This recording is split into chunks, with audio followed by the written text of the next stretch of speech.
Durante décadas, el viejo continente se proyectó ante el mundo como el gran bastión del bienestar, una maquinaria perfecta, donde el esfuerzo individual hallaba un retorno garantizado. Se nos vendió una promesa firme, casi sagrada. Un empleo a jornada completa en Europa era el salvoconducto definitivo hacia una vida confortable, un escudo aristocrático contra la vulnerabilidad financiera. La narrativa oficial dibujaba una clase media robusta, protegida por sistemas sociales avanzados, capaces de amortiguar cualquier golpe macroeconómico. Sin embargo, cuando se levanta el telón de la propaganda política y se analizan las dinámicas estructurales del mercado contemporáneo, la fastuosa fachada se resquebraja por completo. Los datos oficiales de la Unión Europea no admiten interpretaciones idílicas, al contrario. Desvelan un paisaje social fracturado, donde la vieja correlación entre trabajo y prosperidad se ha roto de forma irreversible. ¿Qué ocurre cuando cumplir las reglas del juego ya no es suficiente para evitar la exclusión? Lo que estamos presenciando no es una simple fluctuación estadística, sino un cambio tectónico en la geografía del deterioro. Esta documentación no analiza el mapa de las naciones más rezagadas del continente en términos de Producto Interior Bruto absoluto. Es la radiografía fría y metódica de los working poor, los trabajadores pobres. Hablamos de territorios donde cumplir con una jornada laboral de 40 horas semanales se ha transformado en un ejercicio de equilibrismo diario para no caer en el abismo de la indigencia. Para trazar este mapa del declive, la metodología aplicada es implacable. Tomamos los ingresos brutos reales a tiempo completo.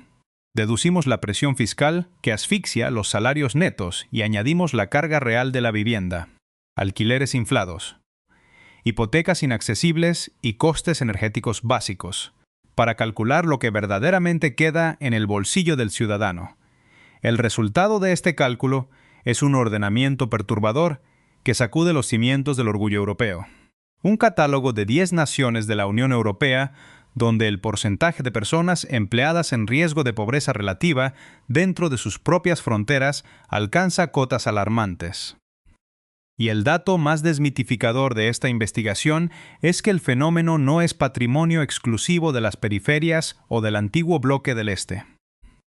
Varias de las potencias económicas más opulentas del continente ocupan un lugar destacado en esta lista del desamparo. Observemos los números con la frialdad de un forense que analiza un ecosistema en descomposición. Bienvenido a la otra cara del bienestar europeo. Iniciamos el trayecto en la 10ª posición, Austria. Es imperativo despejar cualquier equívoco desde el primer instante. Que una nación aparezca en este registro no implica una situación de miseria absoluta en el plano global.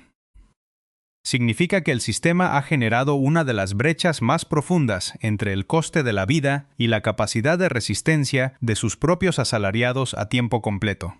Austria encarna a la perfección esta sutil trampa contemporánea.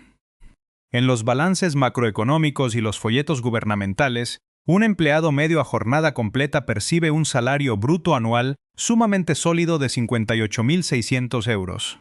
Una cifra que, a ojos externos, evoca estabilidad y desahogo. Sin embargo, la cuña fiscal austríaca actúa como una guillotina silenciosa sobre la capacidad adquisitiva. Distribuido a lo largo de 12 meses. Ese sueldo mensual bruto de casi 4.900 euros se reduce de forma drástica hasta quedar en unos 3.300 euros netos tras las retenciones estatales. Ese remanente líquido mantendría cierta apariencia de dignidad si el ecosistema fuera homogéneo, pero la realidad oculta un segmento segregado y desprovisto de protección, el colectivo migrante, mientras que para un ciudadano de origen austriaco el riesgo de sufrir pobreza laboral se sitúa en un manejable 6%. Para los trabajadores procedentes de fuera de la Unión Europea, esta probabilidad se dispara de manera exponencial hasta superar el 22%. Nos encontramos ante una de las asimetrías más severas de todo el suelo europeo entre la mano de obra nativa y la extranjera. ¿Cuál es el origen de semejante fractura estructural?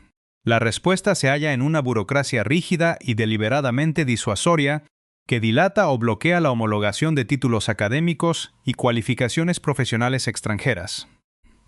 Este entramado normativo condena sistemáticamente a profesionales formados a quedar sepultados en los sectores peor remunerados, como los servicios de limpieza, la logística pesada y la hostelería de base, anulando su capital humano y cronificando su vulnerabilidad. A esta disfunción del mercado laboral se suma la paradoja habitacional. Viena es ensalzada globalmente como el modelo idílico de vivienda social y control de precios públicos. Sin embargo, el análisis sobre el terreno revela una fisura crítica. Las listas de espera institucionales se prolongan durante años, convirtiéndose en un laberinto inaccesible para los recién llegados. Sin la antigüedad requerida ni los avales del Estado, los trabajadores precarizados se ven empujados sin alternativa hacia un mercado de alquiler privado, completamente desbocado. En este sector desregulado, el coste del arrendamiento fagocita con frecuencia hasta el 50% de los ingresos netos de un empleado del comercio. Observemos el caso concreto de un operario de almacén en la periferia de Salzburgo. 40 horas semanales de labor física exhaustiva por un salario neto de 1.600 euros mensuales, del cual debe destinar de forma inmediata 800 euros para costear un piso privado de dimensiones reducidas. Un estrangulamiento sistémico que explica con precisión quirúrgica por qué el 8,9% de la población activa de Austria se encuentra hoy oficialmente catalogada en riesgo de pobreza. Descendiendo al 9º puesto, nos topamos con Letonia. Durante más de una década, los estrategas de Bruselas han vendido a la opinión pública el milagro del tigre báltico como el paradigma definitivo del éxito postcrisis y la resiliencia económica. No obstante, al alejarse de las avenidas corporativas de Riga y adentrarse en la geografía profunda del país, la propaganda se desvanece por completo. Sobre el papel, un asalariado a tiempo completo percibe una media de 22.260 euros brutos al año. Pero una vez que la maquinaria estatal extrae su cuota cercana al 28% en concepto de impuestos y contribuciones obligatorias, el trabajador se queda con apenas 1.337 euros mensuales. Una cantidad que en las capitales de Europa Occidental apenas cubriría el arrendamiento de una habitación estudiantil, se transforma aquí en el único sustento para mantener una existencia. El verdadero desafío sistémico se manifiesta con la llegada del implacable invierno báltico. Los costes asociados a la calefacción y los suministros comunitarios más elementales devoran con facilidad más de 535 euros de esa nómina mensual. Tras saldar la deuda con la infraestructura de supervivencia, el individuo dispone de un margen exiguo de 800 euros para afrontar la alimentación, la sanidad privada, el transporte y cualquier contingencia imprevista durante el mes. Conviene recordar que estas cifras describen únicamente el promedio. La base de la pirámide experimenta privaciones aún más severas. Esta distorsión macroeconómica no es casual, sino una estrategia intencionada. La recuperación del país se cimentó sobre una contención salarial extrema para mantener los costes de exportación artificialmente competitivos en el mercado global. El Producto Interior Bruto muestra una salud envidiable en los gráficos financieros, pero la fuerza laboral doméstica está siendo sacrificada en el altar de la competitividad externa. Las consecuencias de este diseño económico se traducen en una crisis humana silenciosa y devastadora. Informes e investigaciones periodísticas locales detallan la cotidianeidad de trabajadores a jornada completa, como madres solteras en localidades regionales, que se ven obligadas a recurrir de forma habitual a los bancos de alimentos eclesiásticos para asegurar la nutrición básica de sus hijos. Cuando una semana laboral completa de 40 horas es incapaz de garantizar el sustento alimentario básico, el tejido social se desgarra. El resultado es una sangría demográfica incesante. Familias en serie y jóvenes cualificados abandonan el territorio en dirección a Alemania, Irlanda o Escandinavia, no en busca de enriquecimiento, sino por puro instinto de supervivencia. Esta es la dimensión oculta y sombría del tigre báltico. Una reactivación edificada sobre el abaratamiento estructural de la mano de obra que justifica con creces que el 9,0% de los trabajadores letones viva bajo el umbral de la pobreza relativa. En el octavo escalón del declive aparece Malta. La imagen idílica evoca un oasis mediterráneo, bendecido por el sol, un santuario fiscal dinamizado por los miles de millones de la industria del juego digital, yates de lujo amarrados en los muelles de La Valeta, y una élite de nómadas digitales que disfrutan de un marco impositivo privilegiado. Sin embargo, detrás de esta escenografía de prosperidad se consolida una sociedad dual sumamente agresiva, que está expulsando económicamente a los cimientos que sostienen su propia estructura urbana. Las estadísticas brutas muestran un salario medio anual de 33.500 euros para el empleo a tiempo completo, con una retención gubernamental moderada del 25%. El ingreso mensual neto resultante ronda los 2.090 euros. Un escenario aparentemente equilibrado que esconde una disfunción geográfica y sistémica severa. Malta es un territorio microscópico, densamente poblado y sometido a una demanda inmobiliaria de carácter infinito. El desembarco masivo de ejecutivos extranjeros de altas remuneraciones e inversores, atraídos por los programas de ciudadanía por inversión, ha generado una burbuja inmobiliaria de proporciones catastróficas.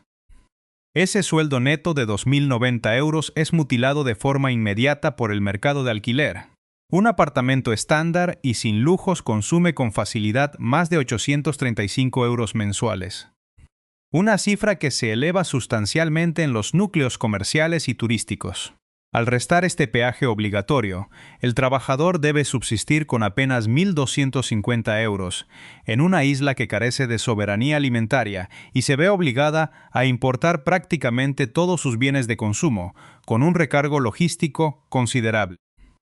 La contradicción estructural del modelo maltés es evidente. El auge económico depende de un ejército invisible de operarios de comercio, personal de hostelería y repartidores, muchos de ellos ciudadanos de terceros países con salarios estancados. Mientras el coste de la vida experimenta una dinámica hiperinflacionaria. Los análisis socioeconómicos locales describen una realidad sombría donde familias con empleo a tiempo completo dependen de los subsidios infantiles y las colas de beneficencia para no perder el acceso a la vivienda. Atrapadas en espacios masificados y subestándar. La riqueza explosiva de la isla está triturando socialmente a quienes sostienen sus servicios básicos, situando al 9,2% de su mano de obra en riesgo oficial de pobreza. Avanzamos hacia la séptima posición y el escenario nos traslada a Luxemburgo. Es necesario detenerse ante este dato. Casi 83.000 euros brutos al año es la remuneración media a tiempo completo en el Ducado, la nación con la mayor riqueza per cápita de toda la Unión Europea. Una cifra que evoca de inmediato imágenes de inmunidad financiera absoluta.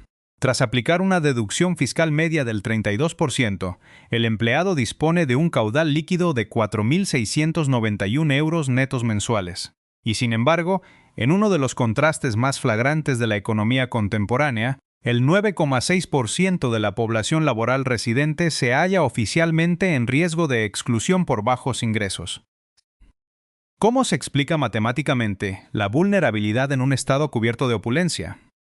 La clave reside en una distorsión estadística perversa y en un mercado inmobiliario hipertrofiado. Luxemburgo alberga una densa concentración de residentes de ingresos astronómicos, banqueros internacionales, altos ejecutivos corporativos y funcionarios de las instituciones comunitarias.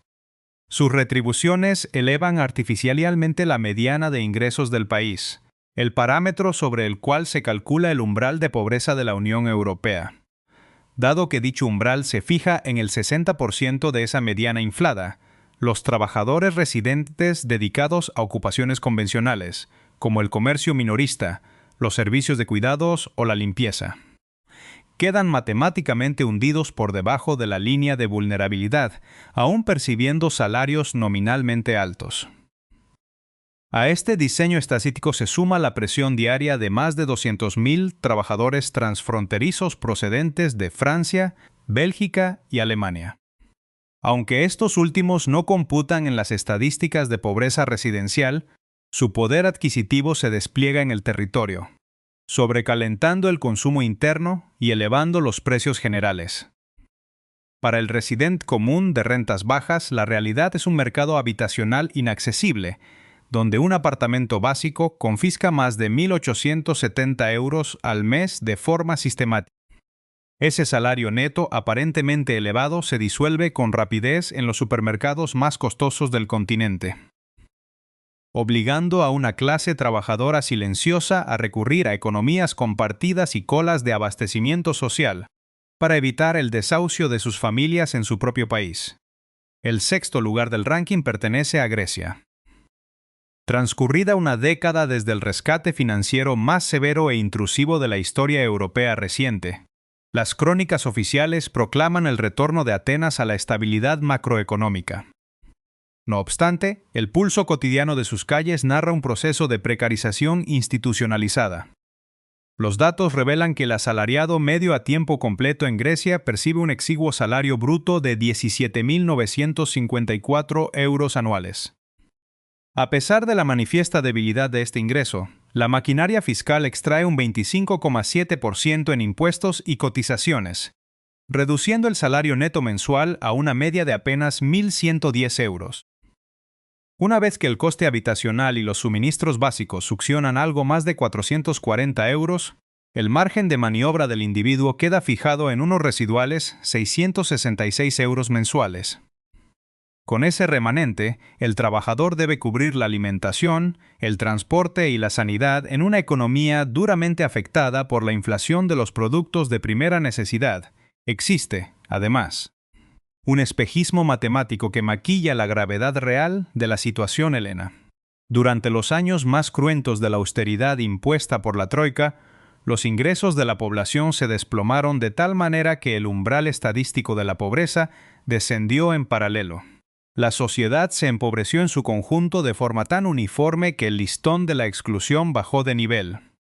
Sin embargo, incluso con este indicador artificialmente deprimido, un alarmante 9,7% de la población activa con empleo a tiempo completo no logra eludir el riesgo de pobreza. Las causas raíces no se limitan a la cuantía salarial, sino al desmantelamiento sistemático de la arquitectura de negociación colectiva y de los derechos laborales tradicionales.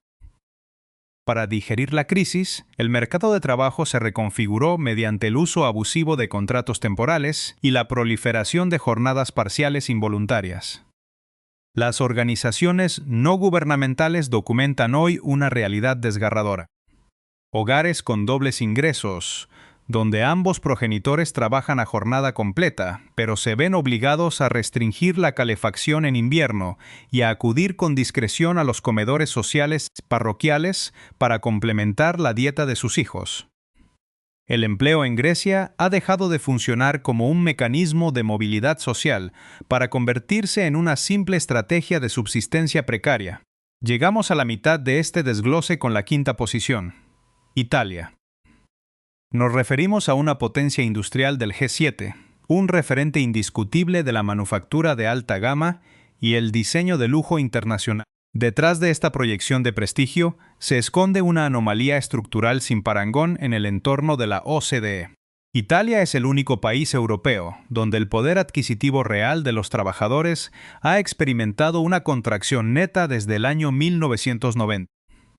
Un ciudadano italiano actual posee menor capacidad de compra con su salario que hace más de 3 décadas. 30 años de estancamiento que han configurado un mercado laboral profundamente dual e imperfecto. Mientras las generaciones de mayor edad retienen contratos indefinidos hiperprotegidos de épocas pretéritas, la juventud y los nuevos entrantes se estrellan contra una precariedad endémica, sin embargo. El fallo central del sistema no radica únicamente en los contratos temporales. La quiebra se manifiesta en que tener un empleo estable de 40 horas ya no ofrece garantías de suficiencia económica. El gran motor de esta asfixia salarial es la inmensa carga pasiva del Estado. Italia destina aproximadamente el 16% de su Producto Interior Bruto al sostenimiento del sistema de pensiones, una de las tasas más elevadas del mundo industrializado. Para financiar este compromiso histórico con las clases pasivas, el Estado ejerce una presión impositiva punitiva sobre la población activa, deprimiendo los salarios netos y dejando a los trabajadores desarmados ante la escalada de los costes residenciales en urbes como Milán o Roma. La consecuencia directa es una fuga de cerebros masiva hacia el norte de Europa y el surgimiento de una nueva morfología de la pobreza urbana. Los registros de Cáritas revelan un dato revelador. Casi una cuarta parte de las personas que solicitan asistencia alimentaria urgente disponen de un empleo regular. Es el reflejo de millones de biografías laborales truncadas por un sistema que prioriza la amortización del pasado sobre la viabilidad del presente, consolidando a un 10,2% de la fuerza laboral a tiempo completo bajo el umbral del riesgo de pobreza. Un escenario de estancamiento estructural que abre interrogantes de una complejidad mucho mayor sobre las verdaderas dinámicas de supervivencia en el núcleo de la eurozona. Detrás de este mapa del desamparo laboral no existen fallos fortuitos ni accidentes de la fortuna. Asistimos a la consolidación de un diseño estructural perfectamente articulado. Las tensiones que desgarran la estabilidad de la clase trabajadora europea responden a una metamorfosis profunda del sistema socioeconómico regional. Para comprender la anatomía de este declive, es necesario examinar las fuerzas concurrentes que han transformado el empleo formal en una trampa de vulnerabilidad. La primera gran fisura se localiza en la arquitectura misma del mercado de trabajo. La desregulación sistemática y la erosión de la negociación colectiva tradicional. Durante las últimas 3 décadas, las reformas laborales promovidas por los sucesivos gobiernos, bajo el imperativo global de la flexibilidad, han fragmentado la contratación. Europa ha sustituido la seguridad del contrato indefinido clásico por un ecosistema de subcontratación, externalizaciones y figuras contractuales híbridas, el fenómeno de los falsos autónomos y los contratos fijos discontinuos, como los observados en el mercado español, no son meras anomalías estadísticas, sino herramientas de ingeniería jurídica diseñadas para diluir la responsabilidad de las corporaciones y abaratar el despido. Esta precarización normativa debilita la capacidad de presión de los sindicatos. Hoy en día, la cobertura de los convenios colectivos sectoriales ha caído por debajo del 50% en varias economías de la periferia europea, dejando al asalariado individual desarmado ante las exigencias de optimización de costes de las grandes empresas. Las corporaciones multinacionales, operando en un mercado único hipercompetitivo, han externalizado sus servicios no esenciales hacia agencias de empleo temporal y cadenas de suministro fragmentadas, diluyendo el salario real a través de una cascada de intermediarios que absorben el valor generado por la mano de obra. El segundo vector de este estrangulamiento es la persistencia de una presión fiscal desproporcionada que castiga las rentas del bajo mientras ofrece prebendas al capital transnacional.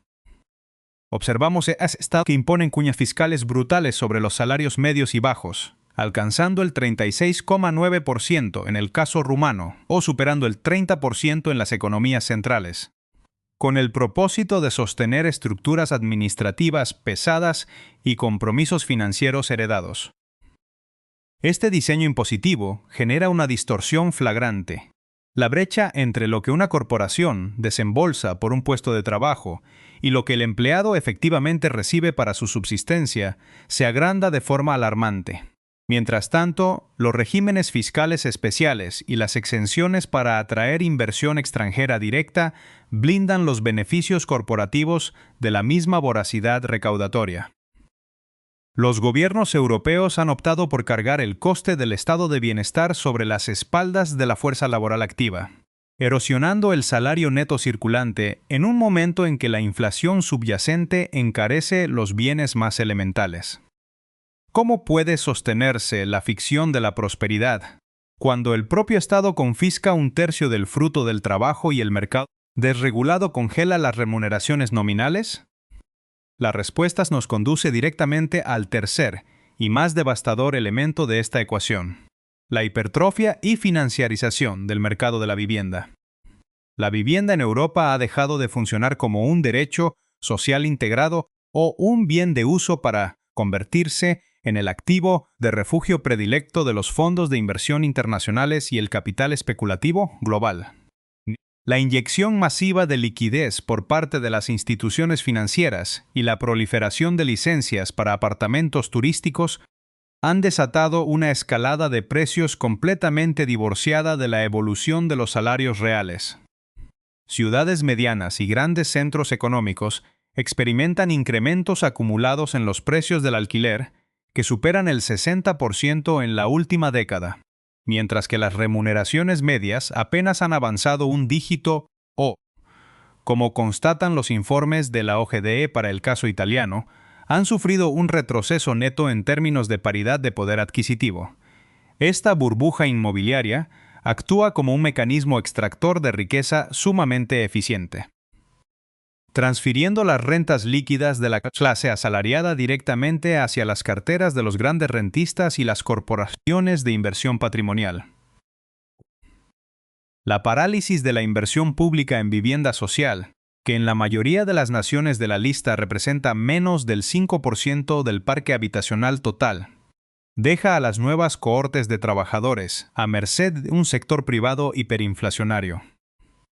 El peaje residencial se ha transformado en un gasto obligatorio que se abona en primer lugar, vaciando de contenido económico el resto de la nómina y forzando la precarización de las necesidades básicas como la alimentación o la energía finalmente. El proceso de deterioro se ve agravado por la quiebra demográfica y el desajuste de los sistemas de protección social ante el envejecimiento poblacional. Europa se enfrenta a una crisis de sostenibilidad interna, donde una base de trabajadores activos decreciente debe financiar, mediante sus cotizaciones e impuestos, un volumen de jubilaciones y gastos sanitarios en expansión geométrica. Este desequilibrio estructural obliga a los gobiernos a elevar las tasas impositivas sobre el empleo actual y a recortar los servicios públicos universales, obligando a los ciudadanos a externalizar costes que antes cubría el Estado, tales como la educación superior o la atención médica especializada. El gasto en pensiones, que en potencias como Italia confisca ya el 16% del Producto Interior Bruto, devora los recursos que deberían destinarse a la innovación, el estímulo salarial y la reconversión industrial. El resultado de la confluencia de estas dinámicas es la consolidación de un modelo económico de bajo valor añadido en amplias regiones del continente. Para retener la competitividad en las exportaciones o atraer el turismo de masas, se ha normalizado una estrategia de contención salarial sistemática. Las economías locales se han vuelto adictas a la mano de obra barata y sobreexplotada, un fenómeno que se nutre de la desprotección de los trabajadores migrantes y de la segmentación del mercado laboral. El círculo vicioso es perfecto, los salarios reales bajan, la fiscalidad aumenta para sostener los compromisos estatales, el coste de la vida se dispara por la especulación inmobiliaria y el trabajador a jornada completa se empobrece a ritmo constante, mientras produce riqueza para un engranaje que ya no lo reconoce como ciudadano pleno, sino como un mero factor de coste optimizable. La promesa del bienestar europeo no ha sufrido una crisis coyuntural, ha sido desmantelada desde sus cimientos por un entramado de políticas que priorizan la liquidez financiera sobre la cohesión social, abriendo la puerta a una fragmentación cuyos verdaderos efectos políticos y estructurales apenas comienzan a vislumbrarse en el horizonte continental. Las ramificaciones de esta quiebra estructural no pertenecen al territorio de la especulación abstracta. Se manifiestan hoy con una nitidez demoledora en la cotidianeidad de las ciudades europeas. La consecuencia más inmediata e irreversible de la normalización del trabajador pobre es el desgarro definitivo del contrato social que mantuvo unida a la Europa de la posguerra. Al romperse la promesa de que el esfuerzo continuado garantizaba una existencia digna, se diluye también la confianza del ciudadano en las instituciones democráticas y en los proyectos de integración comunitaria. Y Asistimos a una erosión silenciosa pero constante de las expectativas de vida, un proceso de movilidad descendente donde las nuevas generaciones asumen, con una mezcla de resignación y amargura, que vivirán en condiciones de mayor precariedad que sus progenitores. El empleo ya no cohesiona. Segrega. Esta fractura de la base social se traduce en fenómenos de exclusión habitacional y privación material que los informes de las organizaciones humanitarias describen con precisión quirúrgica. No hablamos del desempleado crónico, sino del asalariado formal, que se ve obligado a ensayar estrategias extremas de adaptación para no perder el techo. Encontramos testimonios como el de Elena, una mujer de 38 años que encadena contratos de jornada completa en el sector de la distribución logística en las afueras de Barcelona. Trabajo 40 horas semanales, a veces más con las horas extras que apenas pagan, y mi nómina líquida roza los 1.400 euros. El alquiler de un piso modesto en mi zona no baja de los 900 euros. Para sobrevivir, he tenido que subarrendar 2 habitaciones a personas desconocidas. Mi propio hogar se ha convertido en una pensión masificada. Trabajo para pagar el derecho a trabajar, atrapada en un espacio que ya no me pertenece. Es la crónica de una soberanía personal disuelta por las fuerzas del mercado. El impacto psicológico de este escenario genera una epidemia invisible de ansiedad y desesperanza en el núcleo de la fuerza laboral. El individuo que cumple escrupulosamente con sus deberes productivos, pero se descubre incapaz de afrontar una factura médica imprevista o el incremento invernal de los suministros energéticos, experimenta un profundo sentimiento de estigmatización y derrota. Escuchemos las palabras de Hans, un operario cualificado de 34 años que trabaja en el sector servicios en Viena. Estudié una formación técnica, cumplo con mis horarios y pago mis impuestos puntualmente. Sin embargo, cada fin de mes es un ejercicio de contabilidad militar. Cuando se estropea un electrodoméstico o suben los costes de la calefacción central, dependo de la ayuda económica de mis padres jubilados. Se supone que la juventud debe sostener a los mayores, pero en la Europa actual son las pensiones de los ancianos las que mantienen a flote a los trabajadores activos. Es una humillación cotidiana que destruye cualquier posibilidad de planificar el futuro. Ante esta realidad, los escenarios futuros que se proyectan sobre el continente dibujan una encrucijada de compleja resolución. Si las tendencias actuales de financiarización de la vivienda y estancamiento salarial se cronifican, Europa se encamina hacia una polarización extrema de su estructura urbana y demográfica. El primer escenario previsible es la consolidación de ciudades corporativas exclusivas, núcleos de alta densidad económica habitados únicamente por élites financieras y profesionales globales. Rodeados por vastas periferias precarizadas, donde la mano de obra de servicios básicos malvive en condiciones de hacinamiento. Este diseño espacial profundizará la crisis demográfica del continente. Sin estabilidad residencial ni salarios suficientes, la natalidad continuará su trayectoria de colapso secular, acelerando el envejecimiento poblacional y sobrecargando unos sistemas de protección que ya operan al límite de sus capacidades matemáticas. El segundo vector del futuro inmediato es la intensificación de las corrientes migratorias internas y la CONSI, guinte de certificación de capital humano en las regiones menos favorecidas.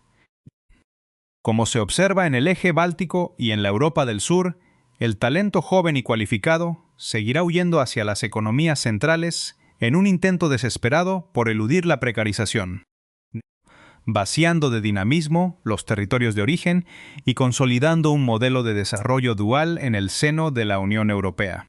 Esta asimetría regional alimentará tensiones políticas impredecibles. La frustración de las clases trabajadoras empobrecidas constituye el caldo de cultivo idóneo para el auge de discursos de repliegue nacionalista y retóricas de impugnación total del modelo comunitario, amenazando la estabilidad de los consensos políticos occidentales. ¿Qué lección universal nos ofrece este declive del bienestar europeo? La historia nos recuerda que ninguna civilización, por avanzada que proclame ser su estructura jurídica o su sofisticación económica, Es inmune a la desintegración de sus bases sociales cuando la riqueza se desacopla del trabajo real. Europa creyó que podía sostener su hegemonía, transformándose en una inmensa plataforma financiera y de servicios de lujo, delegando la producción material y precarizando a los encargados de sostener la infraestructura diaria de sus ciudades.